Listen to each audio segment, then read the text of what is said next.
सत्कर्म क्या ये मैं नहीं जान पाया।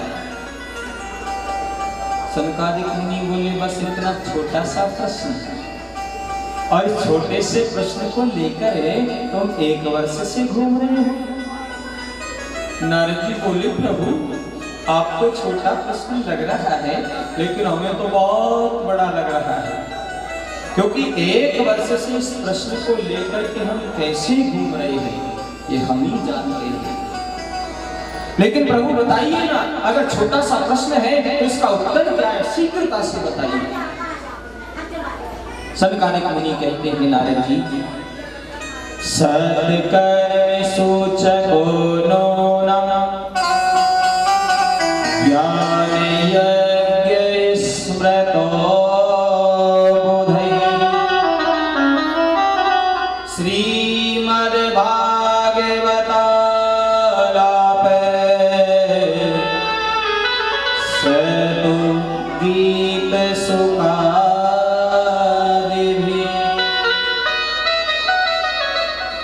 सत्कर्म सूचको नूनम ज्ञान यज्ञ स्मृतो बुद्धि। सनकादिक मुनि कहते हैं नारद जी ये सत्कर्म है ना, ये ज्ञान का सूचक है। आप जाइए ज्ञान यज्ञ करिए। और कौन सा ज्ञान यज्ञ? श्रीमद् भागवतम शास्त्रम, भागवत शास्त्र का ज्ञान यज्ञ करिए। और वो कौन सा? सतु गीत सुखादिभी, जो सुखदेव जी महाराज के मुख से निकला है। उस ज्ञान यज्ञ को जाकर के करिए, आपका भी दुख दूर होगा और भक्ति माता का भी दुख दूर होगा।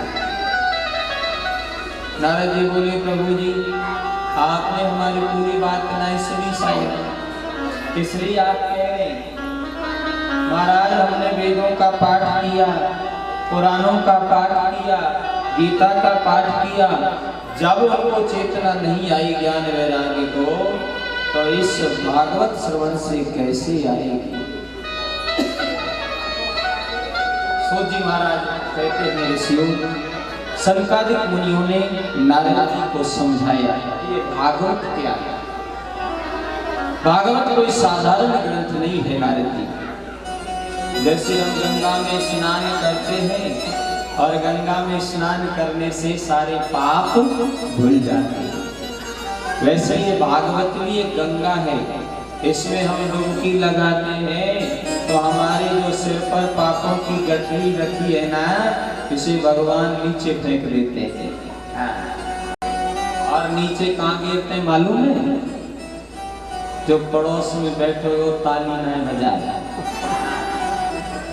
बाकी सिर पे जाके गिर जाए। भागवत की गंगा है जो इसमें आते हैं, भागवत की गंगा है जो इसमें आते हैं, पापी से भी पापी पावन हो जाते हैं, पापी से भी पापी पावन हो जाते हैं। भागवत की गंगा जो इसमें आते हैं, पापी से पापी पावन हो जाते हैं, पापी से पापी पावन हो जाते हैं। हरि बोल।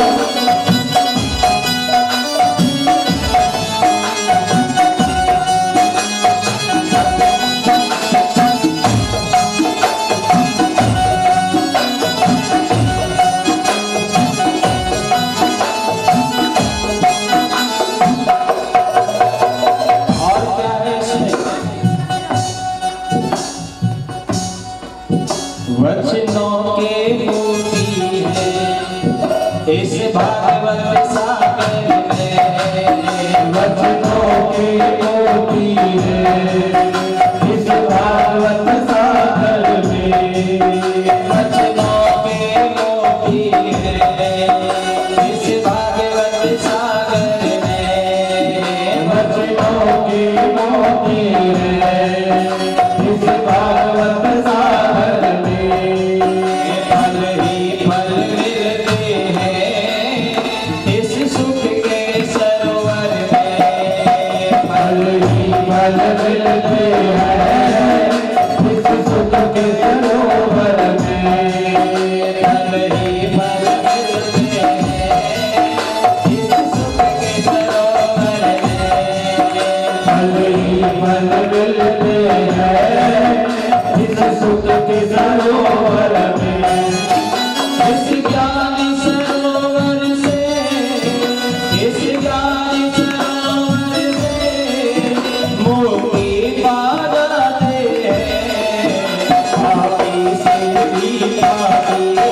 भटक गया, हरि नाम को भूल गया, दुनिया में भटक गया, हरि नाम को भूल गया, दुनिया में भटक गया, हरि नाम को भूल गया, दुनिया में भटक गया, हरि नाम को भूल गया।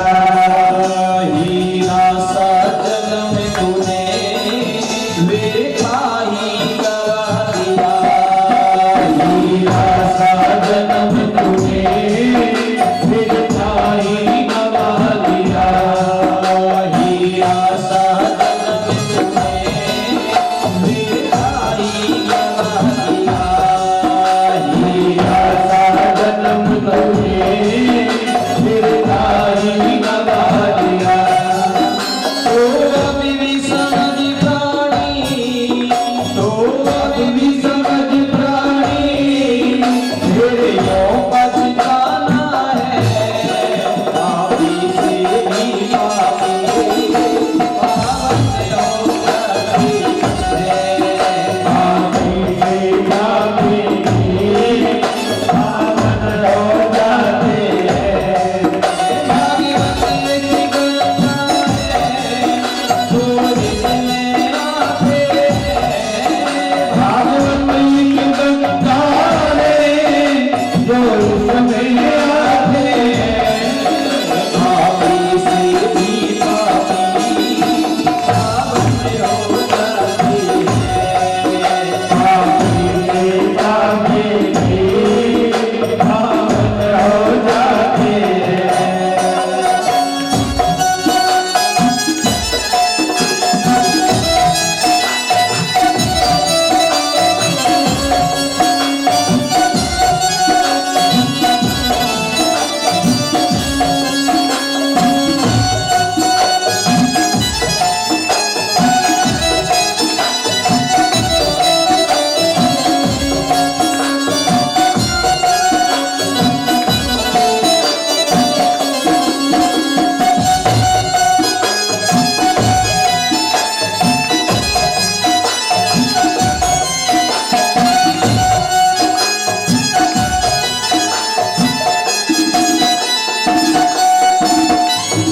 तीरथ से बढ़कर कोई तीरथ राम नहीं, तीरथ से बढ़कर कोई तीरथ राम नहीं। इस तीरथ से बढ़कर कोई तीरथ राम नहीं, इस तीरथ से बढ़कर कोई तीरथ राम नहीं। तुम्हें आए ना कोई जो भागवत गाते हैं, तुम्हें आए ना कोई जो भागवत आते हैं। जो आते भागवत में, जो आते भागवत में जीवन सफल बनाते हैं, पापी से बेपापी, पावन हो जाते हैं, पापी से पापी पावन हो जाते हैं। भागवत की गंगा है, जो इसमें आते हैं, भागवत की गंगा है, जो इसमें आते हैं। पापी से पापी, पावन हो जाते हैं, पापी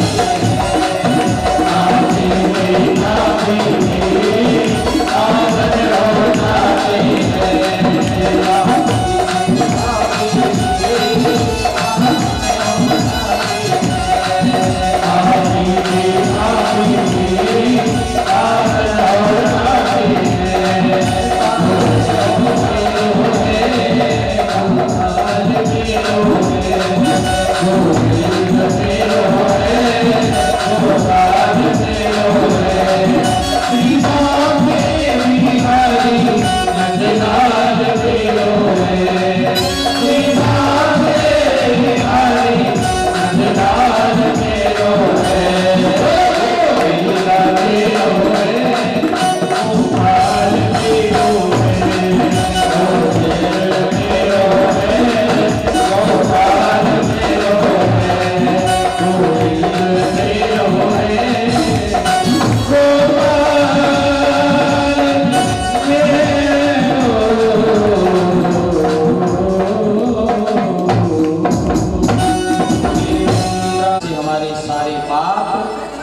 से हो जाते हैं। काले व्याले मुखे ग्रास ग्रास निर्णासी है तवे श्रीमद्भागवतं शास्त्र कलो किरण भासितम्। काल व्याल मुखे ग्रास। सनकादिक मुनि कहते हैं नारद जी, ये जो संसार है ना, ये संसार काल रूपी व्याल का मुख है। व्याल माने सर्प। ये काल रूपी सर्प का मुख है ये संसार। और काल रूपी सर्प ने अपने मुख को खोल रखा है और उस सर्प के मुख में, उस काल रूपी सर्प के मुख में हम सभी विराजमान हैं और अपने अपने कार्य को कर रहे हैं। लेकिन जिस दिन वो काल रूपी सर्प अपना मुख बंद करेगा, उस दिन हमें इस संसार को छोड़कर जाना पड़ेगा। लेकिन श्रीमद्भागवतम शास्त्रम कलौ कीरेण भास्वरम्। ये भागवत शास्त्र ऐसा शास्त्र है कि उस काल रूपी सर्प के मुख से बचाकर हमें भगवान का रास्ता दिखा देता है। भगवान के द्वार का रास्ता हमें दिखा देता है। इसलिए नारद जी आप जाइए और जाकर के भक्ति ज्ञान वैराग्य को भागवत की कथा श्रवण कराइए, क्योंकि साधारण ग्रंथ नहीं है। वेदोपनिषदानुसारा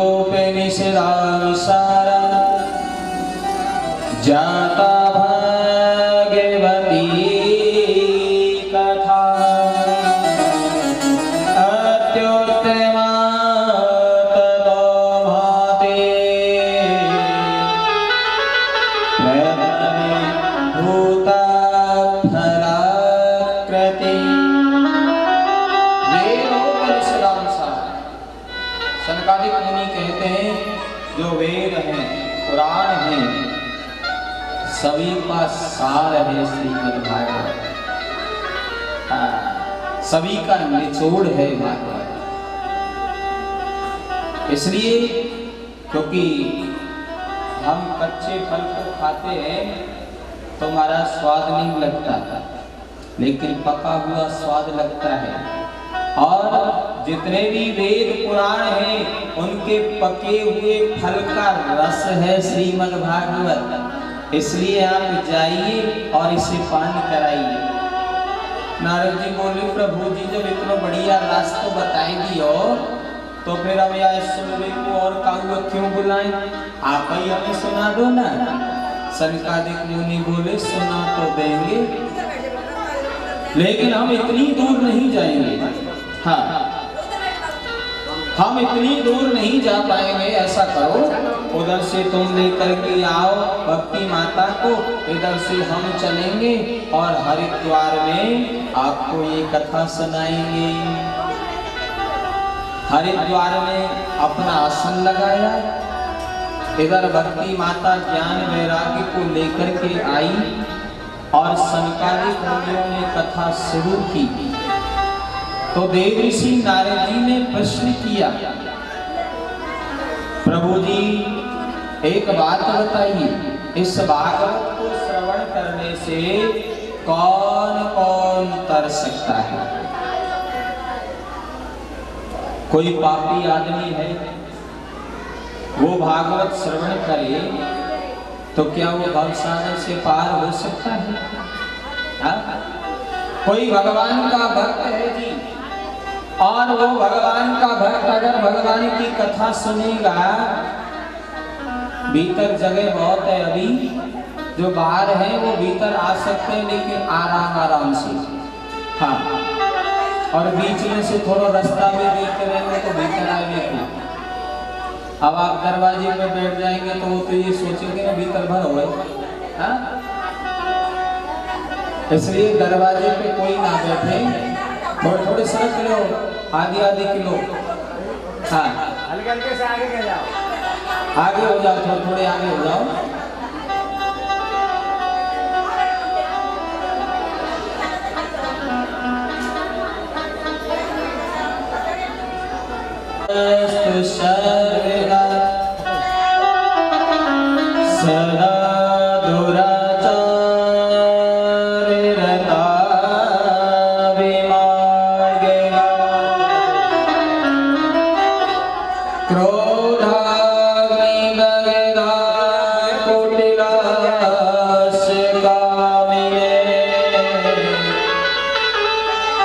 सताए यज्ञ करो पुनन्ते।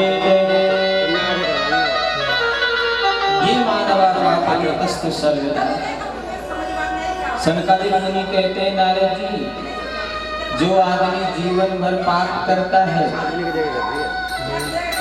जो दुराचारी है, जो अत्याचारी है, क्रोधाग्नि दग्धा कुटिलास्य कामिनी, जो क्रोधी है, कुटिल है, झूठ बोलने वाला है, दुराचारी है, दूसरों को दुख देता है, कभी भगवान का नाम जो नहीं लेता, और जो भगवान का कभी नाम नहीं और दूसरों पर क्रोध करे, दूसरों की बुराई करे, दूसरों को दुख दे और भगवान का नाम नहीं ले, तो ऐसा आदमी कहाँ जाएगा? वो तो नरक नहीं जाएगा ना जी। हा? उसके लिए नरक के दरवाजे खुले रहते हैं, आ जाओ। लेकिन ऐसा आदमी जब मर जाता है, सनकादिक मुनि कहते हैं नारद जी, ऐसे आदमी को ना इस लोक में जगह मिलती है, ना परलोक में जगह मिलती है। नरक में भी ऐसे आदमी को जगह नहीं मिलती। जो पापी है, जो दुराचारी है, अत्याचारी है, दूसरों को दुख देता है, दूसरों पर क्रोध करता है, दूसरों में लड़ाई झगड़े कराता है, ऐसे व्यक्ति के कहीं भी मोक्ष नहीं है।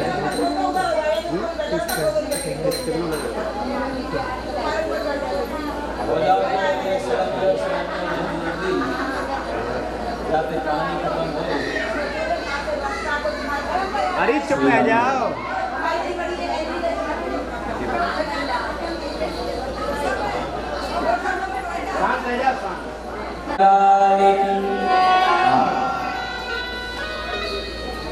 ऐसा आदमी कहाँ जाता है? सनकादिक मुनि कहते हैं ऐसा आदमी भूत बनता है। हाँ। ना उसको नरक में जगह मिलती, ना स्वर्ग में जगह मिलती, ना इस पृथ्वी पे जगह मिलती।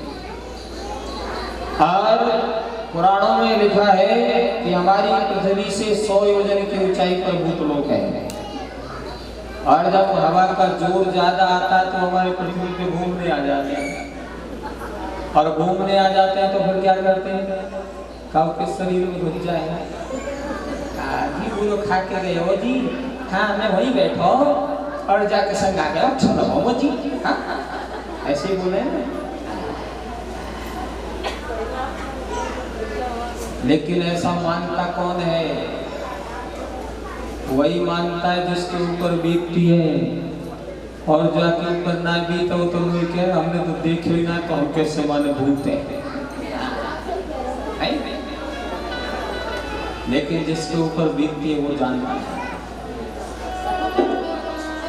जो वेदों में लिखा है, पुराणों में लिखा है, कोई गलत नहीं लिखा है, और हम देख रहे लेकिन मानते नहीं है जी। लेकिन अगर वो भूत योनि में, प्रेत योनि में जो भटक रहा है जी, अगर उस जीव के नाम से हम भागवत कथा कराते हैं, चाहे उसका कोई रिश्तेदार है, चाहे उसका कोई भाई बंधु है, कोई रिश्तेदार नहीं है, भाई बंधु भी नहीं है, तो उसके समाज वाले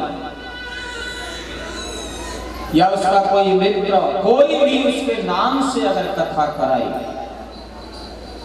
और उसे जहाँ कथा हो रही हो वहां पर उसे बिठाए, उसको आसन दे, मंत्रों के द्वारा उसे बुलाया जाए, उसमें बिठाया जाए, और 7 दिन उसे कथा सुनाई जाए, तो वो प्रेत योनि में भटका हुआ जीव भी मोक्ष को प्राप्त हो जाता है। इस भागवत श्रवण से देव ऋषि नारद जी ने तुरंत प्रश्न किया, प्रभु जी एक बात बताओ। देखो जो आज प्रश्न उठता है, क्योंकि हम जब देखते नहीं तो प्रश्न करते हैं कि हमने देखा नहीं तो कैसे माने, इसलिए देव ऋषि नारद जी ने उसी समय ये प्रश्न कर दिया, प्रभु जी मरने के बाद किसने देखा कि वो भूत योनि में है कि प्रेत योनि में है कि कहीं जन्म ले लियो कि नहीं लियो, स्वर्ग में गयो कि नरक में गयो, किसने देखा? फिर मैं कैसे मान लूं कि आप कह रहे हैं कि वो भागवत सुन ले तो उसको मोक्ष मिल जाए, तो कैसे माने कि प्रेत ने आकर के कथा सुनी और उसे मोक्ष मिल गई? सनकादिक मुनि बोले, हम जानते थे तुम यही प्रश्न करोगे नारद जी, इसलिए हम किसी की सुनी हुई बात नहीं, बल्कि हमने जो अपनी आंखों से देखा। देखो, किसी की सुनी हुई कही हुई बात झूठी हो सकती है, लेकिन आप जिस बात को आंखों से देख रहे हैं, समझ रहे हैं, आपके जीवन में जो चक्र चल रहा है, तो वो गलत तो नहीं हो सकता है। इसलिए सनकादिक मुनि कहते हैं कि हमने जो अपनी आंखों से देखा वही हम आपको बताएंगे।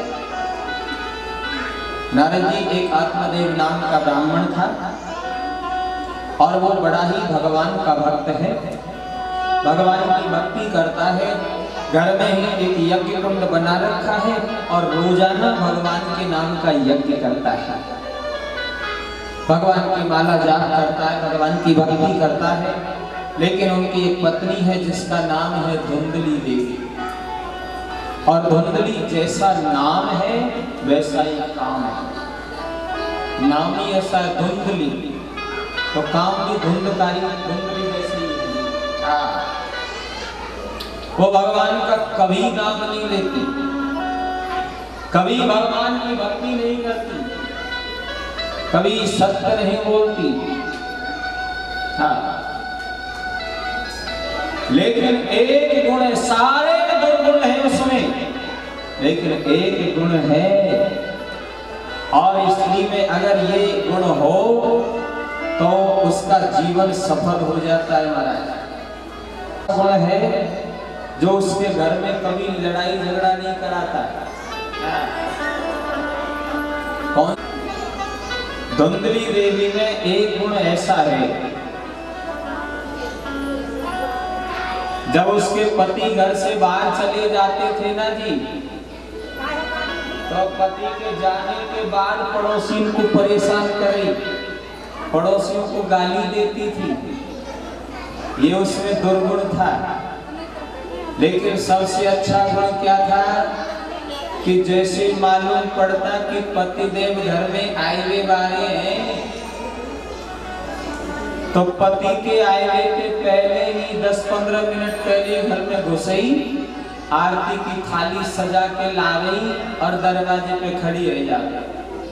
और जैसे पतिदेव घर से बाहर से घर में आए तो पहले उनकी आरती उतारती, उनकी पूजा करती, आओ जी, हाँ, घर के अंदर ले जाती, हाँ, बढ़िया भोजन खिलाती और उनके सामने बिल्कुल मुंह बंद करके रहती, बिल्कुल नहीं बोलती। और पड़ोसी आके पार आए, आप तो चले गए, हमारी सामत आ गई, सुबह में गाली रह रही है तुम्हारी पत्नी। तो पति देव कई बात कहते, मैं कैसे मानूं तुम्हें गाली रह रही है, 20 साल है गए ब्याह की, हम या की आवाज सुन में तू तरस रहे आज तक, या की आवाज नहीं सुनी हमने आज तक, और तुम कह रहे गाली दे रही है, कैसे मानूं? ये सबसे बड़ा गुण था इसमें कि पति के सामने बिल्कुल आवाज बंद कर देती, और जिससे उसके घर में कभी लड़ाई झगड़ा नहीं हुआ है। दुनिया वालों से लड़ती, लेकिन घर में कभी लड़ाई नहीं की उसने, क्योंकि पति के सामने कभी बोली। और झगड़ा कब होता है? उधर से भी बोले, इधर से भी बोले, तो झगड़ा तो बढ़ता ही है ना। और दोनों में से अगर एक शांत रहे तो फिर घर में कभी लड़ाई होगी, है? लेकिन एक दुख है इसके जीवन में कि महाराज कोई बेटा बेटी नहीं है, वृद्ध अवस्था आ गई, कोई बेटा बेटी नहीं, लेकिन आत्मदेव फिर भी सुखी है। सोचा कोई बात नहीं, भगवान की भक्ति करते हैं, बेटा कल्याण करेंगे, अरे बुढ़ापा आए गए अब ऐसे चले जाएंगे, भगवान की भक्ति करते करते चले जाएंगे। लेकिन एक दिन आत्मदेव घर से बाहर निकले सुबह के 4 बजे, और महाराज जैसे घर का दरवाजा खोला तो सामने के चबूतरे पर 4-5 आदमी बैठे, सुबह 4 बजे आपस में बातें कर रहे हैं। और क्या बातें चल रही हैं? भगवान की चर्चा नहीं, आत्मदेव की चर्चा चल रही है। एक कहता है भैया कितने अच्छे ब्राह्मण हैं हमारे गांव में, अरे इतनी भक्ति करते भगवान के नाम को यज्ञ करें, हमारे सारे दुख दूर करें, लेकिन इसका खुद का दुख दूर नहीं हो रहा। दूसरा बोला भैया बात तो सही है, अरे भगवान एक बेटा बेटी दे दे तो ये भी बेचारा सुखी हो जाएगा। तीसरा बोला भैया क्या बताएं, हम वैसे तो कभी भगवान को नाम लेना है, लेकिन कभी भगवान को नाम लेना तो भगवान से अपने लिए कुछ नहीं मांगे, भगवान तो एक ही बात मांगे, प्रभु जी या ब्राह्मण के एक बेटा है जाए। चौथा बोला भैया ब्राह्मण हमारा दुश्मन थोड़ा ही है, हम भगवान से जी प्रार्थना करें, लेकिन क्या बताए इस ब्राह्मण का सुबह सुबह दर्शन भी हम ही को करना पड़ता है। पांचवा बोला दर्शन करने से क्या होगा, अरे तू ना जाए या कि कोई बेटा बेटी ना है ना, हाँ तो या तो दर्शन करें तो हमारा तो पूरा दिन ही खराब चल जाए। और जैसे ही आत्मदेव ने सुना तुरंत घर का दरवाजा बंद कर लिया और बैठे बैठे घर में रोने लगे।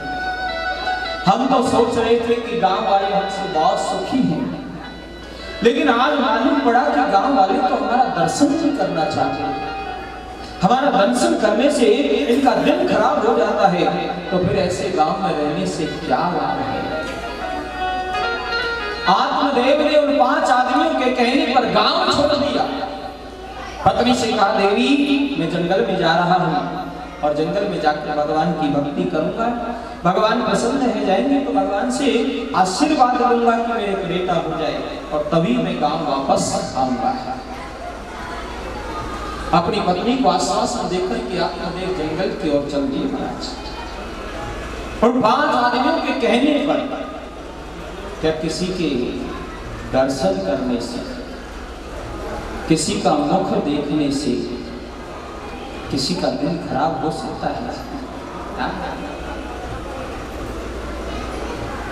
हम सभी भगवान के स्वरूप हैं, वो अंशी है या अंश है, सभी में भगवान विराजमान है।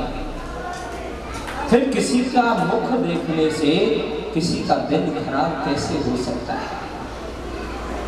लेकिन हमारे जीवन में एक धारणा बनी हुई है कि जीव घर में कुछ गलत है वो दिन में, तो फिर यही सोचते उनको मुंह देख लो तो ऐसा है, सोचते ना, नहीं सोचना चाहिए, ये गलत है। किसी का मुख देखने से कभी गलत नहीं होता, गलत हम स्वयं करते हैं अपने जीवन में। सुबह जगे और जगते ही हम मनी मन में काऊ को गाली दें, सुबह जगते ही मनी मन में काऊ के बारे में बुरा सोचे, तो जिसके बारे में हम बुरा सोच रहे हैं, जिसको हम गाली दे रहे हैं मनी मन में, क्या उसका बुरा थोड़ी होगा?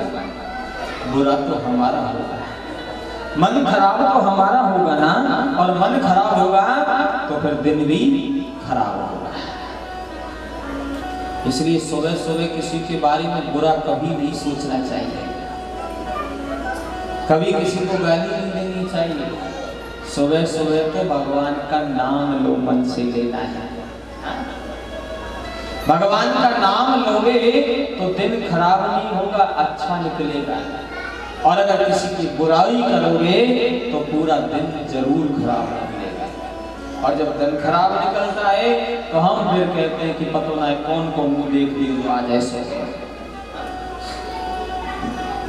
एक गांव में एक आदमी था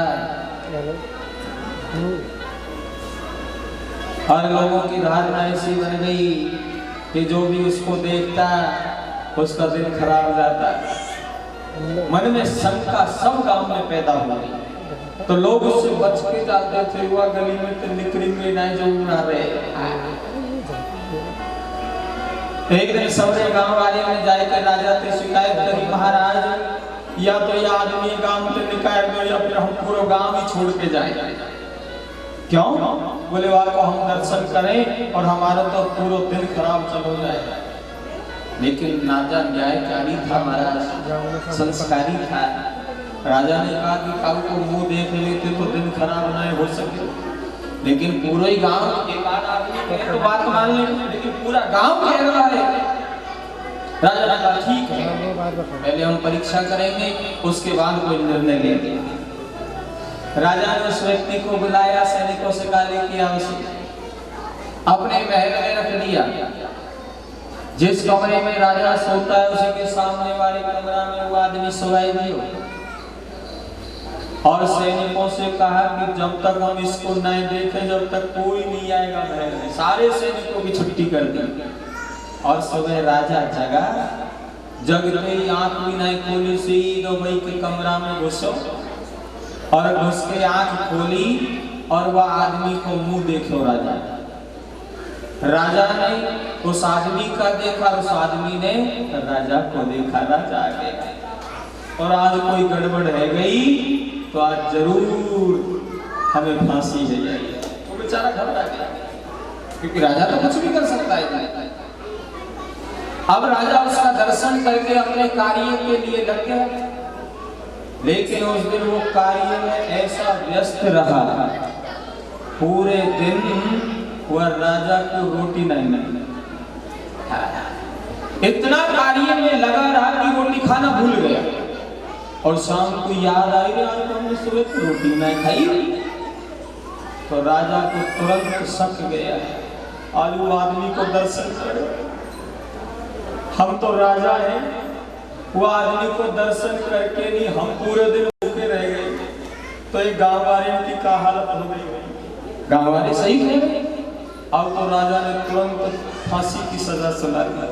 ऐसे आदमी को जीवित नहीं छोड़ना चाहिए। अरे एक राजा भूखा रह गया उसका दर्शन करने से, ऐसे कल फांसी में चढ़ा था। अब बेचारा पूरी रात रोए। सुबह फांसी पे चढ़ना है, जल्लाद फांसी पे चढ़ाने के लिए ले जाने लगे। अब मरने वाले की अंतिम इच्छा पूछी गई, तुम्हारी अंतिम इच्छा क्या है? उसने कहा एक बार राजा से मिला। राजा आया, कहो क्या बात है? बोले महाराज एक बात मन में आ रही है, अब मर तो रही है, अब मरते मरते या फिर बड़ो दंड तो तुम दे ना सके, लेकिन अब पूछिए बात क्या? बोले महाराज कल आपने मेरा दर्शन किया और मेरा दर्शन किया तो आपको सुबह से शाम तक भोजन नहीं मिला है, लेकिन जिस समय आपने मेरा दर्शन किया उसी समय मैंने भी आपका दर्शन किया है, लेकिन मेरा दर्शन करने से तो आपको भोजन नहीं मिला, लेकिन आपका मुख देखने से तो मुझे शाम को फांसी की सजा हो गई। अब महाराज आप ये मुझे समझा दीजिए, मरने से पहले मैं जानना चाहता हूँ कि मुखमंडल जो है ये आपका खराब है या मेरा खराब है, क्योंकि मैं तो इस संसार से जा रहा हूं आपका दर्शन करके, आपको तो रोटी तो नहीं मिली, आप भूखे ही तो रहे। राजा की तुरंत बात समझ में आ गई और उसकी फांसी की सजा टाल दी। किसी का दर्शन करने से, किसी का मुख देखने से कभी किसी का दिन खराब नहीं जाता महाराज। हम दिन खराब अपना स्वयं बनाते हैं और दूसरों पर डाल लेते हैं। और आज आत्मदेव उन 5 व्यक्तियों के कारण अपने घर को छोड़कर जंगल में चला गया, रोता हुआ जा रहा है। रास्ते में जंगल में एक संत मिल गए और संत के चरणों में प्रणाम किया, बाबा से प्रार्थना की, बाबा मुझे बेटा चाहिए। बाबा ने अपने झोले में से एक फल दिया कि बेटा इस फल को तू अपनी पत्नी को खिला देना, तेरे संतान हो जाएगी। उस फल को लेकर के आत्मदेव घर आए, अपनी पत्नी को दिया, देवी इस फल को खाओ, हमारे बेटा होगा। और फल देकर के आत्मदेव तो चले गए, और इधर धुंधली देवी विचार कर रही है, खाएं कि नहीं खाएं, खाएं कि नहीं खाएं। खाएंगे तो आज तक तो आनंद से रहे, कोई दुखी नहीं पाया। खाएंगे तो गर्व रहेगा, 9 महीने बच्चे को उधर में रखना पड़ेगा, फिर अनेक पीड़ाएं सहनी पड़ेंगी, फिर बच्चे का पालन पोषण करना पड़े। और हम तो आज तक सुखी सुखी रहे, दुख तो मिला ही नहीं, फिर अब दुख क्यों भोगे थोड़े इस बच्चे के लिए। रोने लगी बैठे। तभी उसकी बहन आ गई, क्या बात है? अरे बहन क्या बताएं, तुम्हारे जीजा जी लेके आए, कल कह रहे खाए लो, अब जाए खाएंगे तो फिर बेटा होगा, हाँ? फिर उसका पालन पोषण करना पड़ेगा, हम कोई तकलीफ सहन नहीं कर सकते। हाँ बहन बोली चिंता कैसे कर रही हो, हम है ना, हाँ तुम्हारी परेशानियों को हम अपने ऊपर ले लेंगे। कैसे? बोले देखो जी हमारे बहुत बेटा बेटी है, और एक बेटा बेटी है भी 12 बेटा हो चाहे बेटी हो, संत ने ये तो नहीं लिख दिया कि नहीं बेटा ही होगा। अरे बेटा हो चाहे बेटी हो, हाँ जो भी होगा हम तुम्हें चुपके से ला करके दे देंगे, तुम्हें फल खाने की जरूरत नहीं है। लेकिन हाँ हमारी शर्त है, उस फल के, उस बेटा बेटी के बदले में हमें भी कुछ चाहिए। क्या? बोले हमें धन चाहिए। तुम्हारे पास बेटे की कमी है और हमारे पास धन की कमी है। तुम्हारे पास धन बहुत है और हमारे पास बेटा बेटी बहुत है, इसलिए काम ऐसा करो जो दोनों की कमी पूरी हो जाए। धुंधली देवी बोली बहन तू अपना बेटा बेटी दे दियो, चाहे धन तो कितने ले जाए, मेरे पति ने बहुत कमाया, का काम आएगा। लेकिन बहन या फल को क्या करें?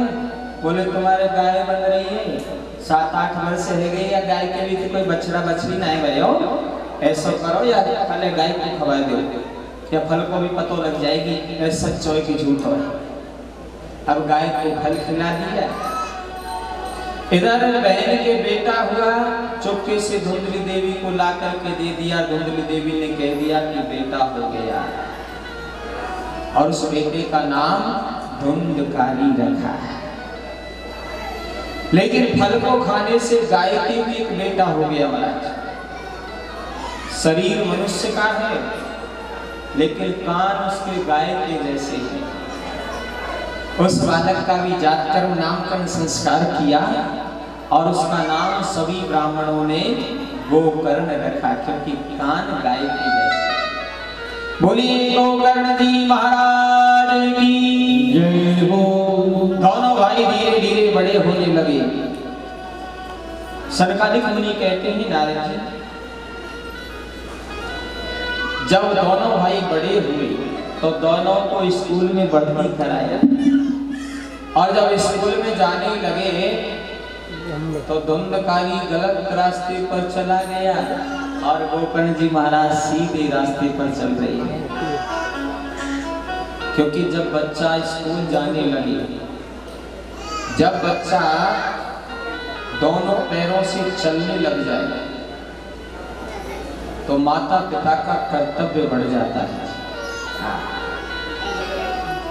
लालयेत पंच वर्षाणि 10 वर्षाणि ताडये प्राप्ते तु 16 वर्षे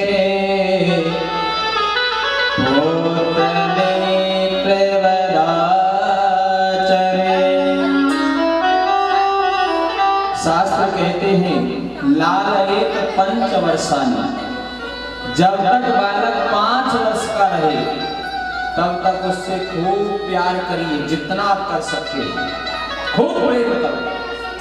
खूब लाड लड़ा। लेकिन जब वो दोनों टांगन के चलने लग जाए और स्कूल जाना शुरू कर दे तो फिर क्या करें? फिर डंडा उठा ले। लालयेत पंचवर्षाणि 10 वर्षाणि ताड़े। जब भी बदमाशी करे 2-4 जड़ दो। अगर 2-4 लगते रहेंगे तो वो सीधे रास्ते पर चलेगा और नहीं लगे तो टेढ़ा रास्ता पकड़ लेगा। इसलिए पहले स्कूल में बहुत पिटाई होती थी। आप लोग पढ़ते थे, होते थे ना जी, याद ना करके ले जाए तो मास्टर जी दे डंडा। मम्मी पापा के भी आए तो शिकायत ना कर सके, मास्टर जी ने पीटे। मास्टर जी ने पीटना ही कर दिया। बच्चे के प्यार में इतना खो गए कि वो धुंधकारी गलत रास्ते पर जा रहा है लेकिन उसे दिखाई नहीं दे रहा।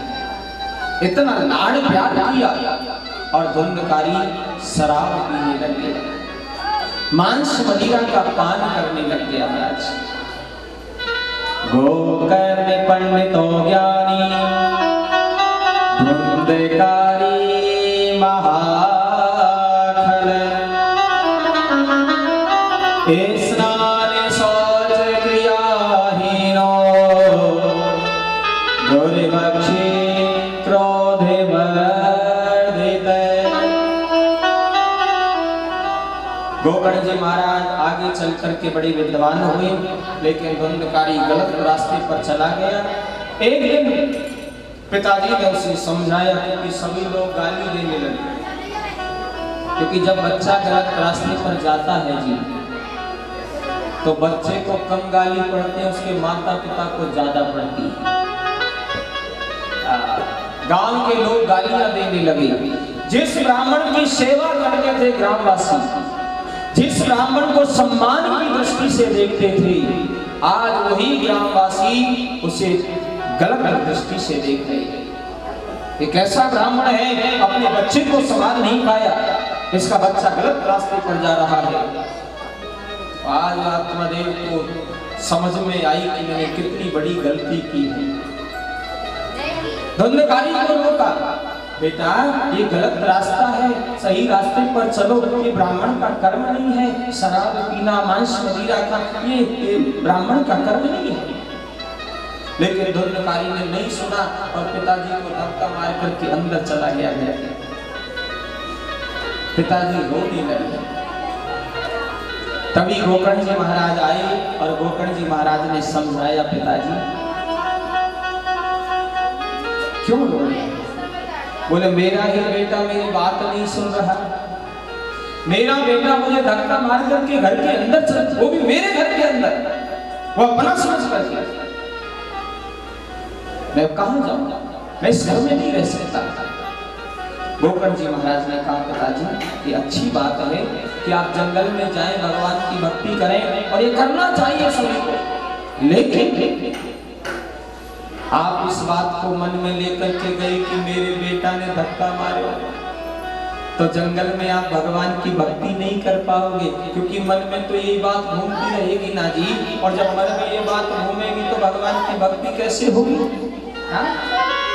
इसलिए इस बात को पिताजी यहीं पर छोड़ दीजिए, क्योंकि वो एक दूसरा शरीर है। गोकर्ण जी महाराज कहते हैं, पिताजी ये जो हमारा शरीर है जिसे हम अपना समझते हैं कि मेरा शरीर है, ये हमारा शरीर ही हमारा साथ नहीं देता तो दूसरे का शरीर क्या साथ देगा? इस शरीर को हम अपना समझते हैं, लेकिन समय आने पर आंखों से दिखाई देना बंद हो जाता है, कानों से सुनाई देना बंद हो जाता है, बत्तीसों दांत निकल के बाहर आ जाए, कमर टेढ़ी हो जाए। क्यों जी? जब अपना शरीर है तो जब तक जिए जवान बना के रखो ना, नहीं? लेकिन अपने शरीर को हम नहीं संभाल पाते तो दूसरा शरीर हमारा क्या साथ देगा? क्योंकि मरने के बाद इस शरीर की 3 गति होती है, चौथी गति कभी नहीं होती महाराज। किसी की लाश यहाँ चिता में जलाई जाती है, किसी की लाश यहाँ कब्र में दफनाई जाती है, किसी की लाश यहाँ गिद्ध को खिलाई जाती है।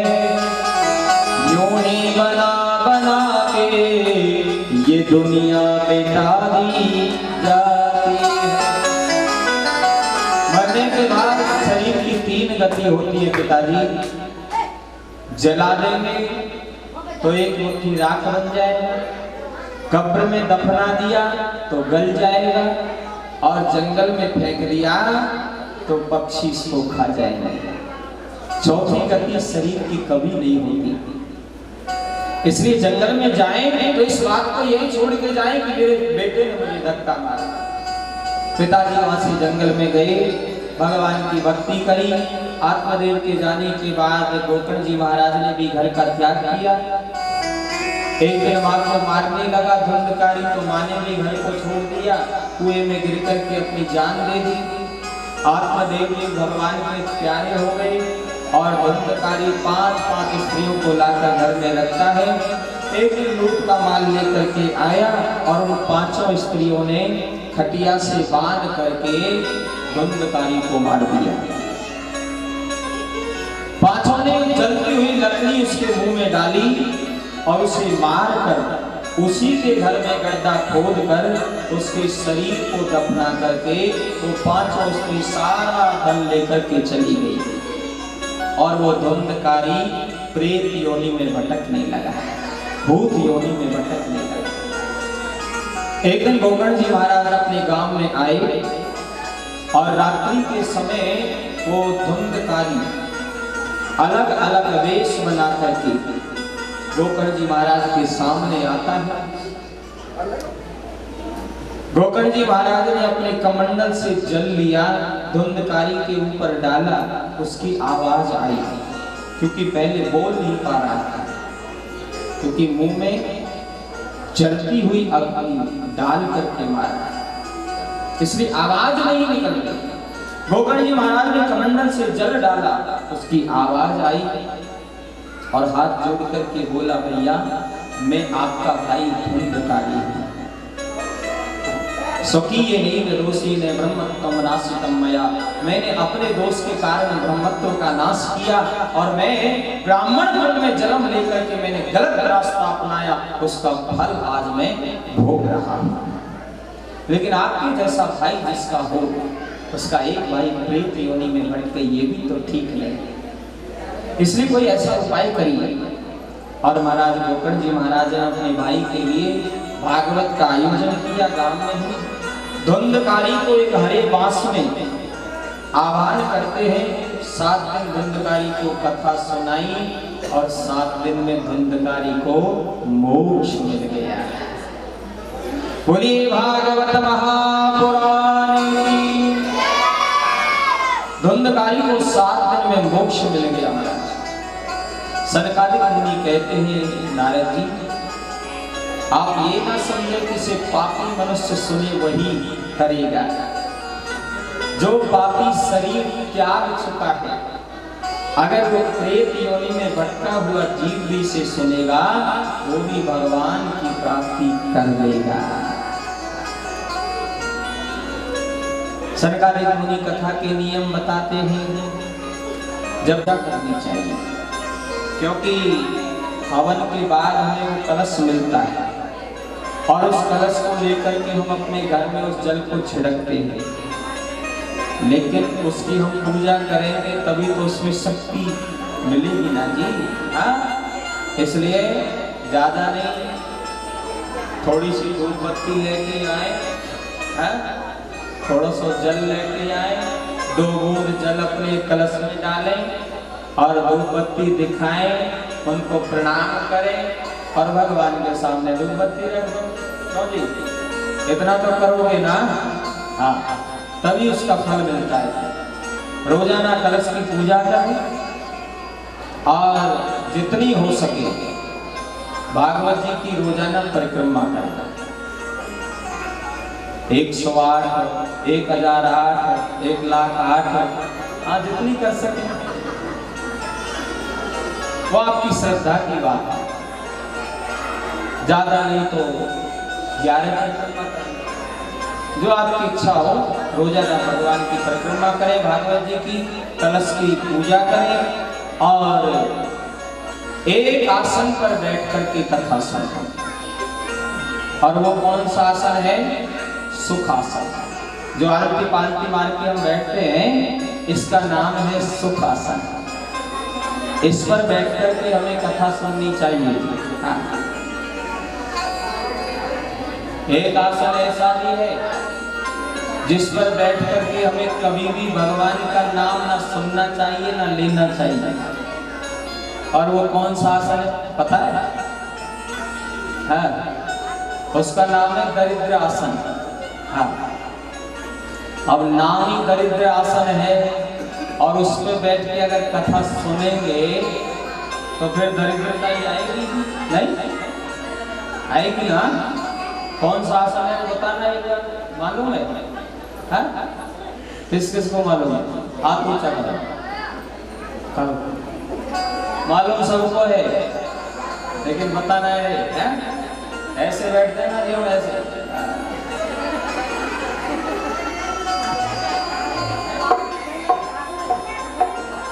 इसका नाम दरिद्र आसन है।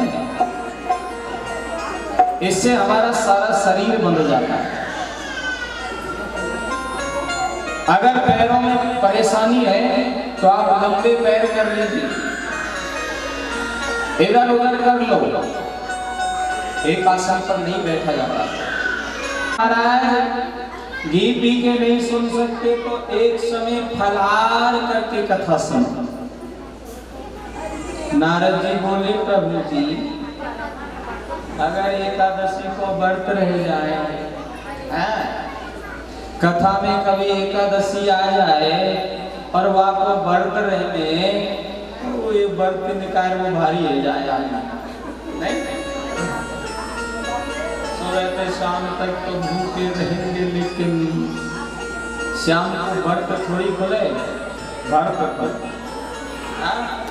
काका बने हो तो सब जाने कितने माल बने, समा के चावल, खिचड़ी, खीर और पकोड़ा पकोड़ी कुट्टू की बने ना जी। परात भर के बना के खावे और फिर भी दूसरे दिन ये हम तो कल एकादशी को व्रत रहे,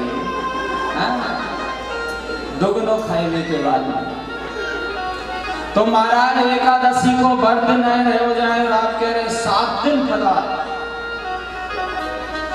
नारद जी बोले तो एक नारद जी से सनकादिक मुनि बोले एक नियम है। क्या? बोले एक समय फलाहार करो और एक समय भरपेट भोजन करो। सुबह फलाहार करो और रात में 10-5 रोटी ज्यादा खा लो, क्योंकि सोना ही तो है। हाँ, खाते सो जाओ, क्योंकि अन्न का नशा सबसे बड़ा नशा है। अन्न खाते आलस्य आता है, नींद आती है, इसलिए सुबह थोड़ा कम खाओ और शाम को ज्यादा खा लो। लेकिन कहीं भी कथा हो रही हो तो हमें सुनने जाना चाहिए।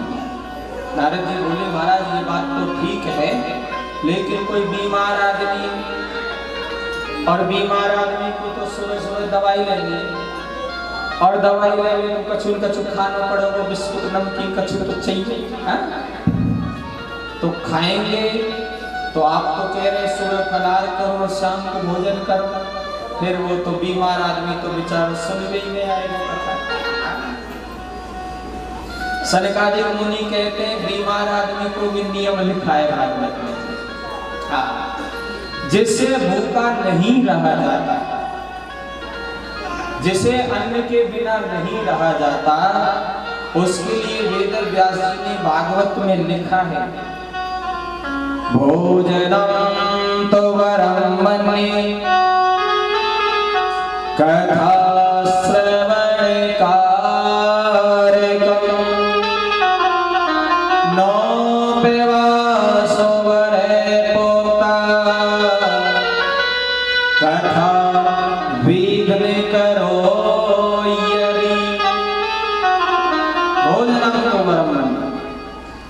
भोजन ना करने से कथा सुनने में विघ्न पैदा हो, कथा नहीं सुनी जाए तो दिन में चाहे 10 बार भोजन करो, चाहे कथा में बैठे बैठे खाते रहो, हाँ, लेकिन कहीं भी भगवान का भजन हो रहा है तो हमें जाना चाहिए। बोली भागवत महापुराण की। कथा के नियम जब बता रहे हैं सनकादिक मुनि, उसी समय भक्ति माता ज्ञान और वैराग्य के साथ में वहां पर प्रकट हो गई। बोली भक्ति माता की। और भक्ति माता ज्ञान वैराग्य के साथ में वहां पर नृत्य करने लगी, नाचने लगी। महाराज मेरे बाके बिहारी सवरिया,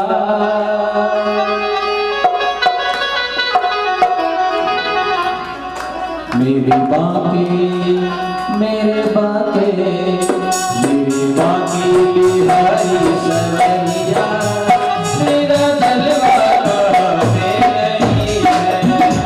मेरे बाके बिहारी सवरिया, मेरा जलवा नहीं मेरे बाके बिहारी सवरिया, मेरा जलवा मेरे बाके बिहारी सवरिया, मेरा जलवा नहीं तेरा जलवा पे नहीं है, तेरा जलवा पे नहीं है, तेरा जलवा नहीं है, तेरा जलवा नहीं है। मेरे बाके बिहारी सवरिया, तेरा जलवा नहीं है, मेरे बाके बिहारी सवरिया, तेरा जलवा नहीं है।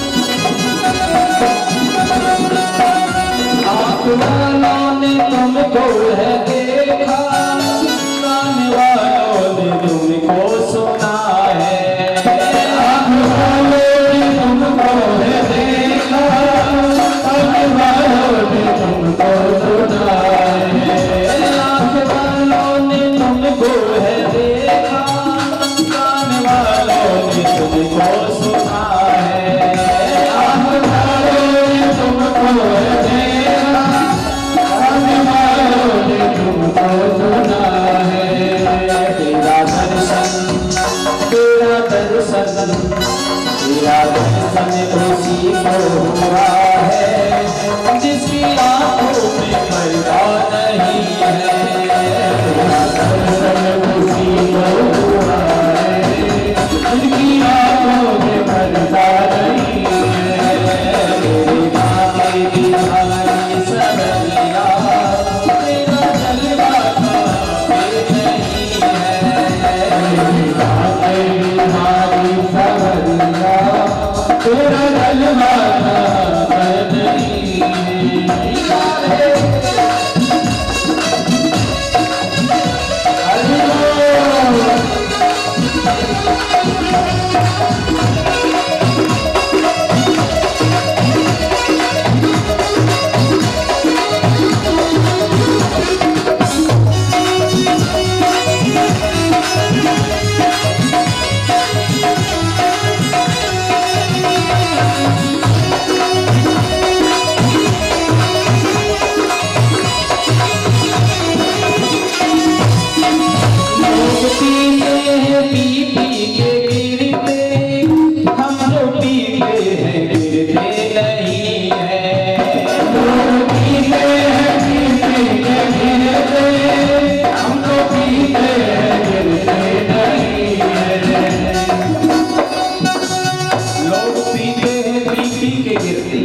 और हम जो पीते हैं गिरते नहीं। लोग पी करके गिरते कहाँ हैं? जो बोतल पीते हैं वो नाली में पड़े हुए दिखते हैं।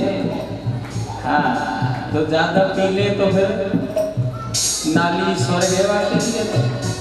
कुत्ता मुँह चाट रहा तो चाटे ही रहो, भगाए तो काम ना है, नहीं?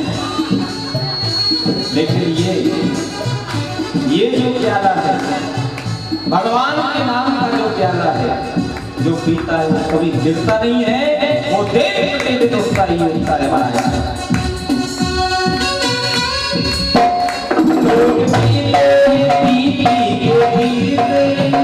हम जो पीते गिरते नहीं है, लोग पीते हैं हम पीते गिरते नहीं है। हमने पिया है नाम का प्याला, ये अंगूरों की मदिरा नहीं है। हमने पिया है नाम का प्याला, ये अंगूरों की मदिरा नहीं है। हरी सवरी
दीवाना